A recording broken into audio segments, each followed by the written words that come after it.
حدیث مبارک کې راځي نبی علیه الصلاۃ والسلام فرمایي وای داسې یوه لویه قافله مې ولیده ډېر خلک مې ولیدو چې دا جنت ته روان دي. ما د جبریل امین نه تپوس وکړو جبریل دا څوک دی دا څوک دی چې د جنت ته روان دي؟ جبریل علیه الصلاۃ والسلام راته وفرمایلو چې د الله محبوبه دا د موسی علیه الصلاۃ والسلام امت دی.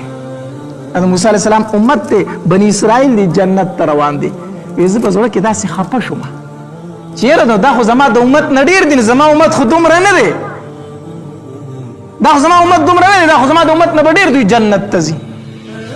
په دې کې بل داسې صفونه جوړ شو داسې صفونه جوړ شو چې د مشرق او د مغربه پورې د هغې انتها وه د اسمان کنارو ته د هغې دا صفونه داسې رسېدلي وو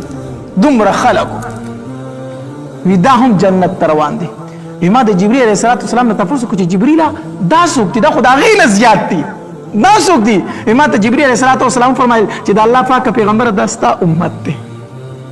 دا ستا امت دی چې جنت ته روان دی. حدیث مبارک کې راځي وایي په میدان محشر کې به شپږ شلي صفونه وي. څو صفونه وي؟ شپږ شلي صفونه وي. دا صفونه نه دا صفونه هغه چې کوم صفونه الله تبارک وتعالی جوړ کړي هغه صفونه وي. نو په میدان محشر کې به شپږ شلي صفونه وي په دې کې به اتیا صفه چې دي دا د نبي علیه السلام د امت یو دا به جنت ته رواني باقي دا څلوېښت صفه چې دي که نه دا به د نور امتونو جنت ته رواني.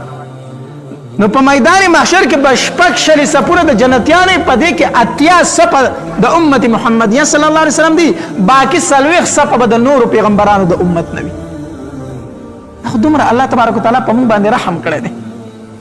په دې امت باندې الله دومره رحم کړی دی. نبی علیه الصلاۃ والسلام ته الله تبارک وتعالی فرمایل وی د الله محبوبه ستا د امت نه به زه 80,000 کسان بې حسابه بې کتابه جنت ته داسې لېږم حساب بې کتابه جنت ته د دې سره به د سره حساب کېږي نه الله دې موږ په دغې کې راولي 80,000 کسان یوازې 80,000 کسان نه بیا حدیث مبارک کې راځي په دې 80,000 کسانو کې بیا هر یو تن سره 80,000 کسان ځان سره نور جنت ته بیایي. الله تبارک وتعالی به 80,000 کسان جنت ته بې حسابه بې کتابه جنت ته داخلي بیا په دې 80,000 کې هر یو تن به ځان سره څو کسان جنت ته بیایي 80,000 نور بې حسابه بې کتابه ځان سره جنت ته بیایي. دا د الله تبارک وتعالی خصوصي رحم او فضل دی که نه دی؟ دا خصوصي رحم او فضل دی د الله تبارک وتعالی په دې امت باندې. بهرحال نبی علیه الصلاۃ والسلام فرمایي د سدرة المنتهى د دغې بیرې سره مې جنت هم ولیدو جهنم مې هم ولیدو. بیا د زمرودو یو رفرف راغی زمرودو نه جوړ یو رفرف راغی ویراله او زه هغې باندې کېناستم چې کېناستم په هغې نه په بره لاړم چې په بره تلم جبریل علیه الصلاۃ والسلام رانه ورستی شو چې دی ورستی شو ما ورته وایي چې جبریله زه چې ځو که نه جبریل علیه الصلاۃ والسلام راته وفرمیل چې بره زما نور د تلو مقام نشته پیغمبره ته دې نه بره د تلو ستا شان دی زما دومره شان نشته چې د دې نه به بره لاړ شم. ما ورته وایي چې جبریله ډېره ملګرتیا دې را سره وکړه نو دلته مې په نیمګړي کې پرېږدي دلته مې پرېږدي یوازې پرېږدي. جبریل راته وویل چې د دې نه په بره ځم نو د الله نورانیت او تجلیات مې وزرې سیزي سوځم لمبه کېږم په بره نشم تللی ما ته د دې ځای نه په بره د تلو نور اجازت نشته دی د دې نه په بره نشم تللی بیا. نو په دغې رفرف کې نبی علیه الصلاۃ والسلام بره لاړ. نبی علیه الصلاۃ والسلام فرمایي یو ځای ته ورسېدم چې هلته د قلمونو اواز راته د قلم باندې سړی دا لیکل نه کوي په کاغذونو باندې داسې اواز راته چې لیکل کېږي په مخه ما ته وویلی شو چې دا صریف الاقلام دی په کوم ځای کې چې تقدیر لیکلی کېږي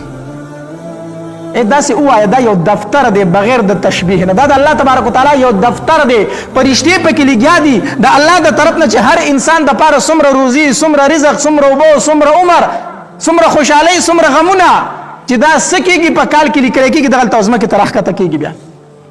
صریف الاقلام کې دغلته دا هر څه ولیکلی شي بیا سدرة المنتهى دغې ونې ته راوړلی شي د بیرې دې ونې ته دغې ځای نه یې فرشتې روچت کړي او ښکته ځمکې ته راوړي ځمکې ته بیا راوړي دغلته تقدیر لیکلی شو د دغې نه په بره باندې بیا د نور فردې وي بره نبی علیه الصلاۃ والسلام لاړ د الله تبارک وتعالی ملاقات له ثم دنا فتدله د الله تبارک وتعالی ملاقات له ورغی او د الله تبارک وتعالی سره براه راست خبرې وکړي. بعض علما وایي چې نبی علیه الصلاۃ والسلام د الله تبارک وتعالی سره براه راست خبرې نه دي کړي خو د محققینو د جمهور مذهب دا دی چې نبی علیه الصلاۃ والسلام الله لیدلی دی او مخامخ ورسره خبرې کړي دي چې څنګه بره لاړ الله تبارک وتعالی ورته وفرمایل وی محبوبه څوک چې د چا خواله ځینو یو ډالۍ او یو تحفه وله وړي ته د دنیا نه رالې بره ماله اسمانونو ته راوختې ماله دې څه تحفه څه ډالۍ راوړې ده تا ماله څه راوړي دي نبی علیه الصلاة والسلام ورته سر به سجود شو سجده یې وکړله او شروع شو وی التحیة لله والصلوات والطیبات التحیة لله الله دا ډالۍ مې درله راوړې ده زما د ژبې چې څومره عبادت دی زما او زما د امت هغه ستا دپاره دی الله التحیة لله زما په ژبه باندې ثنا صفت په صرف ستا کېږي زما د ژبې عبادت الله تعالی دی والصلوات الله زما د بدن او زما د امت د بدن عبادت تعالی دی والصلوات والطیبات الله زما او زما د امت مالی عبادت تعالی دی الله دا تحفه او ډالۍ مې درله راوړي چې دینه بله غوره ډالۍ او تحفه شته نه الله التحیة لله الله د ژبې عبادت تعالی دی والصلوات د بدن عبادت تعالی دی والطیبات د مال عبادت مې الله تعالی دی نو الله تبارک وتعالی ورته وفرمایل السلام علیک ایها النبی ورحمت الله وبرکاته السلام علیک سلام دی پتا باندې ایها النبی اے نبی علیہ الصلوۃ والسلام ورحمت الله زما رحمتونه دی پتا باندې وبرکاته زما برکتونه دی پتا باندې الله تبارک وتعالی په سلام ورواچو نبی علیہ الصلوۃ والسلام حیران شو چې الله خو په ما باندې سلام واچو ما ته خیر علی وی نو زما امت خو پاتې شو بیا نو نبی علیہ السلام ډایرک وی السلام علینا وعلى عباد الله الصالحین الله په ما دیم سلام وی والله زما امت وعلى عباد الله الصالحین پاغي دیم د الله تبارک وتعالی سوی سلامونه وی ګور تاسو پیغمبر چې په هیڅ حالت کې مونږ نه ير کړی په هیڅ حالت کې مونږ نه ير کړی د الله سره په ملاقات کې مونږ نه ير کړی چې الله پاغه باندې سلام ورواچو نبی علیہ السلام الله زما په امت باندې سلام زما په امت باندې سلام بیا ورته الله تبارک وتعالی د خپل طرف نه درې تحفې او درې ډالۍ ورکړې یو د پنځو منځونو تحفه او ډالۍ ورکړه دویم د سوره بقره چې کوم آخري آیتونه دي کوم دی آمن الرسول بما انزل الیه من ربه والمؤمنون او لا يكلف الله نفسا الا وسعها دا آخري دو آیتونه چې کوم دي د سوره بقره دا تحفه نبی علیه الصلاه والسلام ته ورکړه مطلب دا دی چې د الله پاک پیغمبر خپل امت ته وایي چې زمانه دعاګانې غواړي لا يكلف الله نفسا الا وسعها لها ما كسبت وعليها ما اكتسبت الله فمن باندې هغه بوجونه مګ چې کوم په تیرو امتونو دي خو مونږ هغه نشو برداشت کولای الله هغه ګناونه په مونږ باندې مګ دا لکه یو سړی نه په ګناه وشو چې سار برا پاسې د پاور به لیکل شي پلان کې ګناه کړی دا پاور به ته دا لیکل شي چې دې سړی دا ګناه کړی دا الله دې زمونږ پردي او ساتي مونږ څومره ګناونه کیږي نو کو دا مونږ ته په هر سحر پاور لیکل کېده مونږ به د سترګو د لګېدلو په دې دنیا کې دا رنګ یو ځای به پلیت شو کپڑا کې هغه به حاله پاکېده چې هغه ځای دې کټ کړی وي په اوبو باندې هغه نه پاکېدله مانځل خپل عبادت له خاص کر خپل عبادت خاني ته ځي دلته خو د مونږ ټیم شو په پټي کې په پوله ودرېږم دې مونږ کېږي نو ډېر کارونه درانه په هغه امت باندې الله دې امت ته معاف کړي دي نو دا دعاګانې زمانه غواړي نو یو دو پنځو منځونو تحفه دویم آمن الرسول بما انزل الیه من ربه والمؤمنون دغه د سوره بقره اخري دو آیاتونه دا ورته میلو شو او دریم ورته دا ډالۍ میلو شه چې ان الله لا یغفر ان یشرک به ويغفر ما دون ذلك لمن یشاء د الله پاک پیغمبر چې سړی زما سره شرک وکړ هغه نه بخم نور مرتکب د ګناه کبیره ته به هم بخنه کوم دا دریم ډالۍ میلو شو چې کو یو سړی ګناه کبیره کړي غټ ګناه کړي هغه همیشه د پاره په جهنم کې نه ساتم جنت ته ویلېږم چې ایمان راوړی وي نو دا درې خبرې نبی علیہ الصلوۃ والسلام ته په تحفه کې میلو شي دا منځونه اصل کې 50 منځونه نبی علیہ الصلوۃ والسلام ته میلو شو نو چې د الله تبارک وتعالى نه واپس کراته نو په موسی علیہ السلام په ابراهیم علیہ الصلوۃ والسلام را تیر شو ابراهیم علیہ الصلوۃ والسلام ورته کشکش اونکو خبره سره ونه کړله چې موسی علیہ الصلوۃ والسلام راغی موسی علیہ الصلوۃ والسلام ورته فرمایل پیدا الله د طرف نه دي سره وړو نو نبی علیہ الصلوۃ والسلام ورته فرمایل ای زمارو رماله 50 منځونه په تحفه کې 50 منځونه په تحفه کې راکړو موسی علیہ الصلوۃ والسلام ورته فرمایل وی ډیر دي لاړ شه الله تبارک وتعالى ته چې کمی درته کی ځکه ما په بنی اسرائیل ډیره ښه تجربه کړې ده دا بیا نشي کولی موسی علیہ السلام له بنی اسرائیل زړه پوښ کړو کنه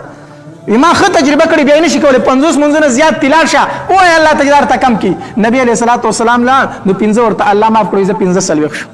چې بیا راغی موسی علیه السلام لره موسی علیه السلام ورته فرمایي نه زیات دي واپس لاړ شي چې بیا درته کم کی بیا لاړ اسمانونو ته الله تبارک وتعالى ورته 15 نور کم کړو بیا چې راغی موسی علیه السلام ورته فرمایي سلوي خم زیات دي بیا لاړ شه اے نبی علیہ السلام ببرته الله ورته 15 منځونه کمول چې بیا برته موسی علیه السلام بیا واپس کم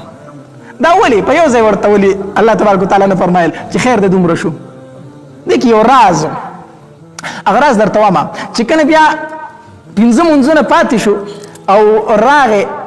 موسی علیه السلام لره نو موسی علیه السلام ورته فرمایل وی دا 15 زیات دي لاړ شو چې په دې کې درتم کمې وکي نبی علیہ السلام ورته فرمایل ای زمارورا نور مال شرم راضی مال حیا راضی چې زه الله تعالی شم چې دا 15 زیات دام کم کا نور مال حیا راضی زه نشم ته الله تعالی درخواست نشم کولی چې دا 15 کم کا دا ورته نشم ویلې او را روان شو د موسی علیه السلام نه چې څنګه را روان شو د بری نو تاواز شو وی ای زما محبوبا منځونه 15 دي خو ثواب د 500 دي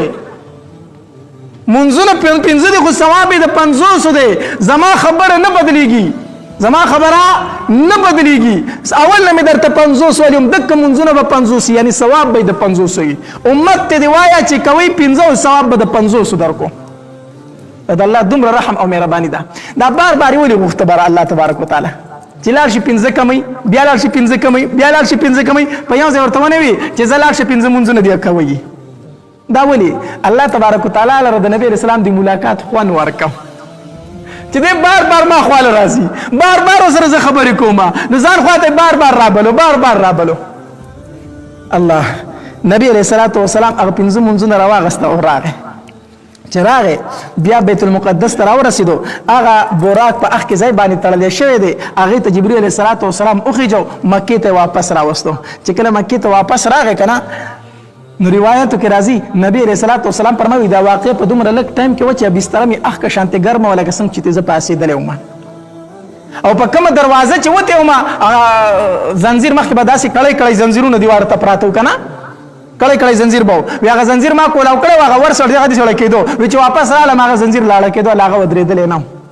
په دومره لږ ټایم کې دا شی و چې سحر شو ام هانی رضی الله تعالی عنها د چې کوم تر لور پکور کې چې دی ودو هغه ته فرمایي ام هانی پاسه منځو کا هغه پاسه هغه د سار منځو کو نبی علیہ الصلوۃ والسلام د سار منځو کو وی ام هانی ته خو دوی خو زما په بیت المقدس ولیدو بیا لاړم د الله سره ملاقات کو جنت می ولیدو جهنم می ولیدو ام هانی تنه تپوس کوي وی په ویخه کو په خوب کې وی نه په ویخه باندې په ویخه تلو ما هغه ورته زما په ایمان د څنګه چې توي د شاندا خدا خبره بارونه کی دا خبره بارو اونکي ورنه دا کافر د مخ کې نه پتا پر ډیر خنداګانی کوي دا در سره منی نه غوري دله بل خبره پر اس باندې ورشي نبی رسول الله صلی الله فرمایلی ښا الله دومره لوی نعمت په ما غزه دا پټ ساتما دا پټ ساتلو خبره ده نو چې سار شه نبی رسول الله صلی الله د کور وروت چې د کور څنګه وروت کنه د ټول نړمبه ورله ابو جهل لعین مخله ورغه دا ابو جهل چې د څنګه وړي د کنه په خندا شو دا هغه نبی رسول الله پر همیشه ټوکې کوي همیشه په نبی اسلام پورې ټوکی کولی نو څنګه چې نبی اسلام نظر پرې وته کنه ویلکه بیا سنوي کیسه خو به نه جوړه کړي بیا سنوي خبره خو در سره نه خندنه کو نبی علیہ الصلوۃ والسلام ورته فرمایل او شته در سره نوې خبره ویسو وی به بیگانه شپه کې بیت المقدس ته تلما اسمانونو ته تلم د الله سره ملاقات کړي جنت مم لیدل او جهنم مم لیدل دي اداره تو وای چې په خوب کې کو په ویخه نبی علیہ الصلوۃ والسلام ته فرمایل په ویخه میکړي دي وی دا خبره به د خلکو په مخ کې وکي وس چې کوي ابو جهل دا مطلب چې دا خلکو د مخ کې د کېدو خبره نه ده د خلکو په مخ کې به دي سي وای نبی علیہ السلام او ابو ما ابو جهل چې کړي وی راشي هغه لیونی خو نور خبره شروع کړي نعوذ بالله خلک راغون کو ګور الله تبارک وتعالى په خپل اسباب برابرې کو دا خبره نبی اسلام په خپل د کافر په مجلس کې کول نه په غوګونو کې ګوتی کې خو دي او خدای نبی اسلام خبره نه اورید کنه هغه په غوګونو کې څه کې خو دي ګوتی نو دلته ابو جهل په خپل خلک راټول کو وی راشي چراغه وی وسورته وایا نبی علیہ السلام شروع کړه ټول خبره چې وکړه کنه نو کافر چغې شروع کړي سیټیان شپېلې شروع کړه چغې ویل شروع کو وی د دینه پکې پاتې وراشي چې زه تلم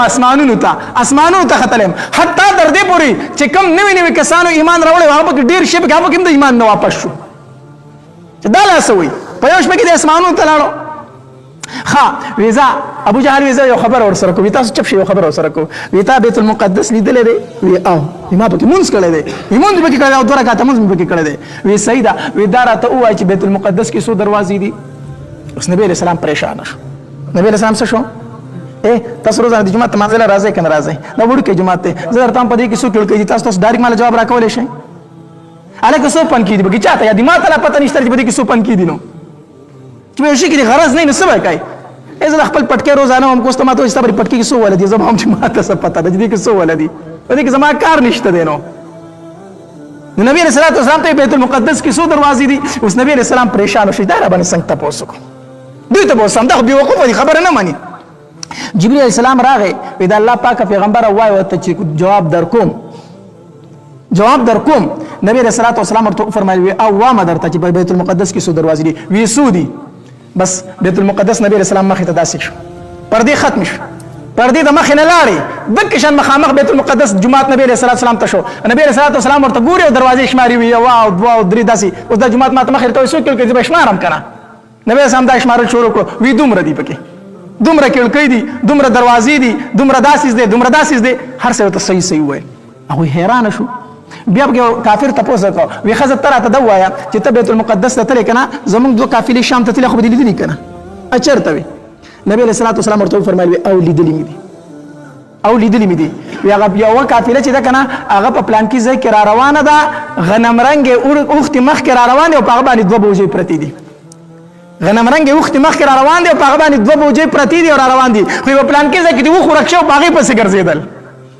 وی کله برارسي وی د شورو شپې له برارسي د شورو شپې له با مکه ته رارسي او هغه غنم رنگ اوخت مخ کې را روان دي دوه بوجي به پرتی وي وی زمونږ بل قافله وی هغه بل قافله و چې هغه پلان کې ځای کې را روانه ده خو یو خبره درته بل وکم هغه ورته سو وی خبره ده کنه چې دا غي په خوا باندې زما بوراک تیریدو نو پای کې یو وخت د دې بوراک نه اتریدو نو چې اتریدو نو هغه وخت ډیر ناصافي ټوف نو دا غي ټوف سره راتاو شو دا غي وخت په ماته شو وی ښا وی وی دا غي پلان کې پکې جواب کې وب پرتی دا غي نه مې وبم سکړی دي دا ورته وی صحیح ده اوس دې انتظار کې چې دا دروغ وي کو صحیح وي دا خو دې ځان نه لګیا کنه نبی رسول الله سلام فرمایي د شورو شپې له قافله را رسي اوس د شورو شپه رااله را نږدې کېدون کې دا او قافله نه ښکاري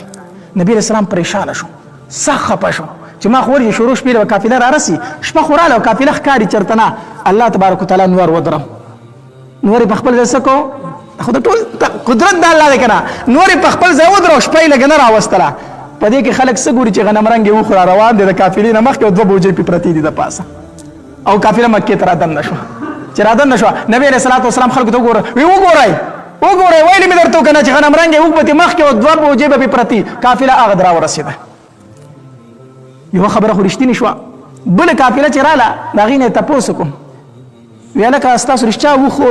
سم مسله راغلی و او هیڅ مسله نه راغلی خو دا وخت په یو ځای کې ناصافي او ترې دا چې ټوپې کوراته شو خپې ماته شو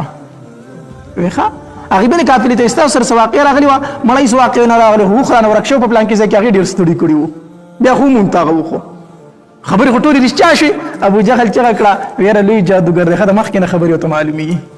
لوی جادوګر دی مخکې نه ته خبرې معلومي نعوذ بالله من ذلک ټول چې کړه غټ جادوګر دی ګوره په تقدیر کې چې د چا ایمان نه وي کنه نه هغه باندې دا خبرې بیان نه لګي دا خبرې پینه لګي او د چا په تقدیر کې چې ایمان یې الله تبارک وتعالى هغه چې د نبی اسلام مخ مبارک ته کتل هغه ایمان راوړی دی